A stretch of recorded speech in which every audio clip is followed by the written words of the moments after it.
Hello everyone, welcome to Unimonks. My name is doctor Hiba and I am your sociology educator. लेकिन आज इस video में हम sociology की बिल्कुल भी बात नहीं करने वाले हैं। आज हम बात करने वाले हैं CUET की, CUET 2024 की। बच्चों, जैसे कि आप सब जानते हो, मैं भी जानती हूँ, हम सब जानते हैं कि CUET common university entrance test हमारा ईयर 2022 में इंट्रोड्यूस हुआ था। 2023 यानी इस साल ये सेकेंड टाइम कंडक्ट करवाया जा रहा है। बहुत नंबर्स में बहुत सारे स्टूडेंट्स ने इसमें रजिस्टर करा था, रजिस्ट्रेशन प्रोसेस में पार्टिसिपेट करा था और बहुत ह्यूज स्ट्रेंथ हमने देखा है कि एग्ज़ाम देने भी गई है। अभी वो शिफ्ट्स भी चल रहे हैं, रोज़ किसी ना किसी शिफ्ट डोमेन स्पेसिफिक या लैंग्वेज का टेस्ट होता है और बच्चे जा रहे हैं।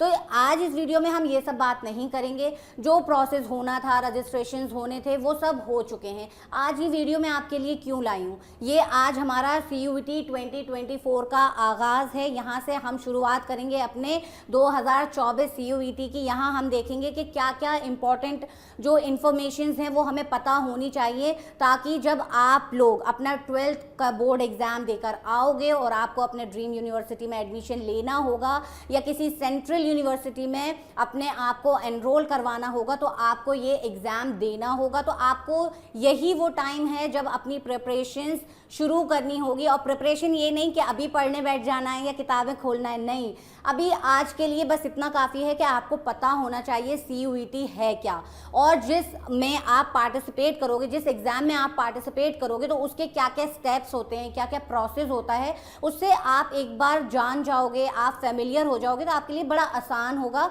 आगे की कोई भी कॉम्प्लिकेटेड चीज़ें होंगी तो वो फिर आपको क्या होगा, परेशान नहीं होगा, बर्डन फील नहीं कराएगा, एंजाइटी फील नहीं कराएगा। तो बस छोटी सी इन्फॉर्मेशन मैं आपके लिए लेकर आई हूँ। कुछ इंपॉर्टेंट क्वेश्चंस हैं जो स्टूडेंट के माइंड में रेज होते हैं कि पता नहीं कैसा एग्ज़ाम है, क्या चीज़ें हैं, जैसे कि एलिजिबिलिटी क्या होगी उस एग्ज़ाम के लिए, एग्ज़ाम पैटर्न कैसा होता है इस एग्ज़ाम का, रजिस्ट्रेशन प्रोसेस कैसे होता है, कहाँ से कर सकते हैं, सब्जेक्ट कॉम्बिनेशन, कौन से हम सब्जेक्ट ले सकते हैं, कौन से यूनिवर्सिटी का कौन सा क्राइटेरिया है सब्जेक्ट चूज़ करने का, ये सारी चीज़ें। और एट द एंड हमें पता होना चाहिए कि ये सब होगा कहाँ, तो उसका वेबसाइट क्या है। तो डिस्क्रिप्शन बॉक्स में आपकी ये सारी इन्फॉर्मेशन भी आपको मिल जाएगी। और मैं जैसे आपको बता रही हूँ कि वेबसाइट तो आप अभी नोट डाउन कर लो, बुकमार्क लगा लो। एक तो है हमारा CUET.summer.ac.in और एक है हमारा NTA.ac.in।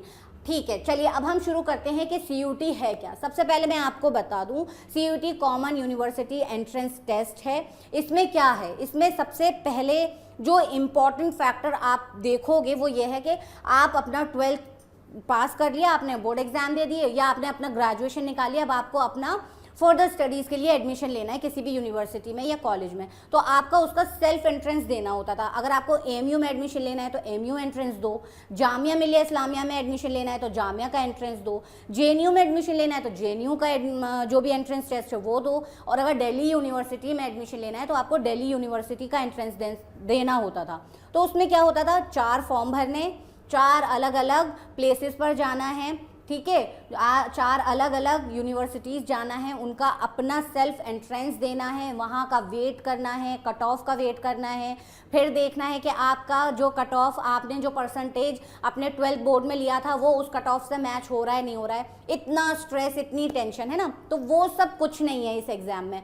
जो हमारा CUET है इसमें क्या है, आपको सिर्फ एक बार फॉर्म भरना है, उसमें अपने सारे प्रेफरेंसेस डाल देने हैं, अपने सब्जेक्ट्स डाल देने हैं, है ना, जो भी कोर्स आप लेना चाहते हो, और बस आपको अपना एक बार टेस्ट देना है और वेट करना है, इतना।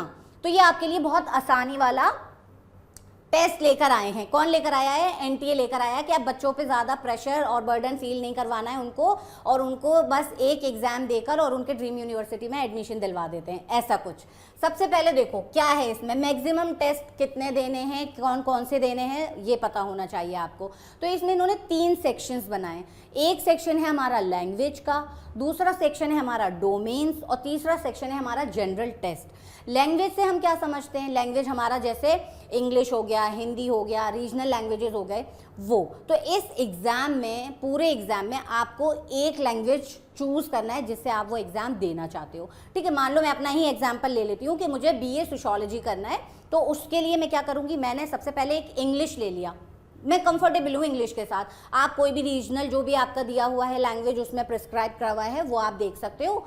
उसके बाद डोमेन की बात करेंगे तो डोमेन हमारे 27 ऑप्शंस दिए हुए हैं। जैसे लैंग्वेजेस हमारे 33 दिए हुए हैं, डोमेन में हमारे 26 लैंग्वेज 27 सब्जेक्ट्स दिए हुए हैं और वो हमें चूज़ करने हैं। तो जैसे मान लो मुझे सोशियोलॉजी, पॉलिटिकल साइंस और हिस्ट्री ये लेना है, ठीक है, इसमें देखना है, तो इसमें से मैं चूज़ कर लूँगी अपने डोमेन। मेरे कौन से होंगे जो मैंने अपने 11th-12th में 12th के बोर्ड एग्जाम में मैं देकर आई थी। अगर मैं ह्यूमैनिटीज़ से थी तो मेरा पॉल साइंस हो सकता है, हिस्ट्री हो सकता है, ज्योग्राफी हो सकता है, साइकोलॉजी हो सकता है। अगर मैं कॉमर्स स्ट्रीम से थी तो मेरे पास BST बिजनेस स्टडीज़ हो सकता है, इकोनॉमिक्स हो सकता है, अकाउंटेंसी हो सकती है। और अगर मैं साइंस से थी तो मेरे पास PCB हो सकता है या PCM हो सकता है। तो उन्हीं सारे सब्जेक्ट्स को ये डोमेन बोल रहे हैं। वहीं जनरल टेस्ट में हमारे क्या ले रहे हैं, ये लॉजिकल रीजनिंग ले रहे हैं, हमारा थोड़ा सा GK, general knowledge, current affairs ये ले रहे हैं, और थोड़ा सा क्वांट, थोड़ा सा जो हमारे 8 तक का जो मैथ्स होता है, न्यूमेरिकल्स होते हैं वो।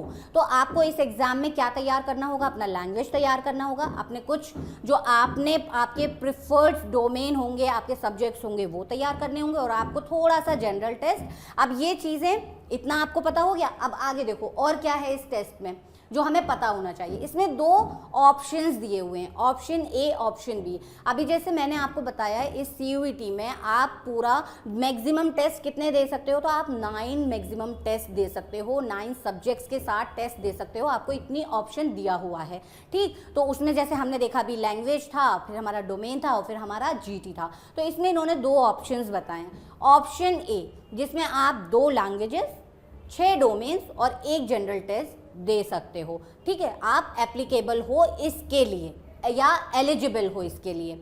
दूसरा ऑप्शन B जहां पर 3 लैंग्वेज, 5 डोमेन और प्लस जनरल टेस्ट। इतना हो गया, ठीक। अभी जैसे मैंने आपसे शुरू के कुछ क्वेश्चंस पूछे थे कि एलिजिबिलिटी क्या होगी, तो मैं आपको बता दूं कि इसमें सिर्फ आप 12th पास होना चाहिए, आपको बस पता होना चाहिए, या आप सिर्फ 12th पास, अब ज़रूरी नहीं है कि आपको 24 का एग्ज़ाम देना था तो आप 23 का ही पास आउट होना चाहिए, ऐसा कुछ नहीं है। अगर आपने 2022 में या 2021 में भी अपना 12th पास करा है और आप अपना CUET 24 देना चाहते हो तो आप दे सकते हो। एलिजिबिलिटी क्राइटेरिया यही है बस, ठीक। अब देखो इसमें जो शेड्यूल्ड है, एग्जाम शेड्यूल्ड होगा कैसे, तो ये 2 से 3 स्लॉट में करवाया जाएगा, ठीक है। मॉर्निंग और इवनिंग सेशंस लगेंगे, उसमें आपके सब्जेक्ट के अकॉर्डिंग आपको पेपर्स दे दिया जाएगा। अगर मैं एग्जांपल से आपको समझाना चाहूँ कि ये जो CUET 2023 में एग्ज़ाम्स हो रहे हैं ये शिफ्ट वाइज हो रहे हैं, कि किसी का मॉर्निंग शिफ्ट लगा तो उसके 3 एग्ज़ाम्स हो रहे हैं, मतलब एक GT हो गया, एक लैंग्वेज हो गया और एक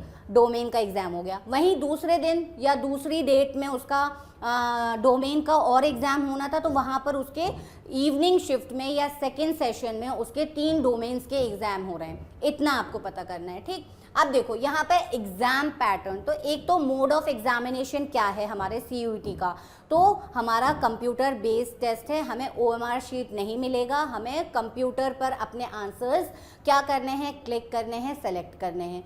दूसरा आप देखो जो भी हमारे क्वेश्चन पेपर्स या हमारे सब्जेक्ट्स हैं उसमें हमें 50 सवाल पूछे जाएंगे, 50 क्वेश्चंस पूछे जाएंगे, जिसमें से हमें सिर्फ 40 अटेम्प्ट करने हैं, और एक पेपर के लिए, एक सब्जेक्ट के लिए हमें 45 मिनट्स दिए जाएंगे, जहां पर हम अपना पूरा एक पेपर अटेम्प्ट कर सकते हैं, सॉल्व कर सकते हैं। तो आपके पास 10 क्वेश्चन का मार्जिन रहेगा, जिसमें से अगर आपने नहीं पढ़ा है, नहीं समझ में आ रहा है तो आप छोड़ सकते हो।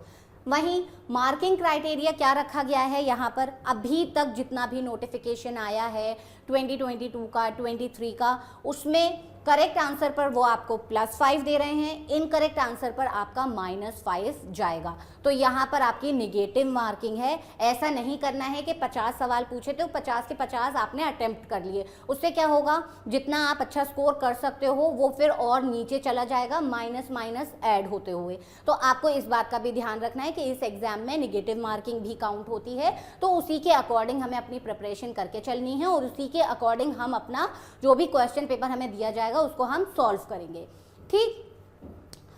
लास्ट हमारा हो गया, इतना ही इन्फॉर्मेशन था। मार्केट में, यूट्यूब पर, या आपके कोई भी एल्डर है, सीनियर है, सब इतना मतलब बर्डन फील करवा रहे हैं कि सीयूटी एग्ज़ाम देना है, बहुत कॉम्प्लिकेटेड होता है, अरे तुम्हें ये नहीं पता उसमें ऐसे होता है, अरे तुम्हें ये नहीं पता कि जीटी भी होता है, डोमेन स्पेसिफिक भी होता है और लैंग्वेजेस भी करने पड़ते हैं। ऐसा कुछ नहीं है, बहुत आसान कॉन्सेप्ट है। आपके फ़ायदे के लिए ये एग्ज़ाम लेकर आया गया है, मतलब आपको इससे बहुत फ़ायदा होगा।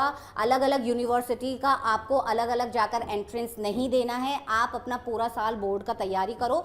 बोर्ड का तैयारी करने के साथ साथ आपका सीयूटी का प्रिपरेशन भी होता रहेगा और एक्स्ट्रा एफर्ट्स के लिए, एक्स्ट्रा प्रिपरेशन के लिए यूनिमॉन्क्स आपके साथ है। आप यूनिमॉन्क्स को क्या करोगे, सब्सक्राइब कर लो चैनल को और इस वीडियो को लाइक कर दो, शेयर कर दो अपने फ्रेंड्स के साथ, उनको भी पता चलेगा। तो उससे क्या करोगे, जितना टाइम अभी आपके पास है, आपको सब पता चल गया प्रोसेस कैसे है, क्या करना है, तो बहुत टाइम मिलेगा अपने फ्रेंड्स के साथ एंजॉय करने के लिए भी और एग्ज़ाम की प्रिपरेशन के लिए भी। तो आज की वीडियो में इतना ही। Thank you so much.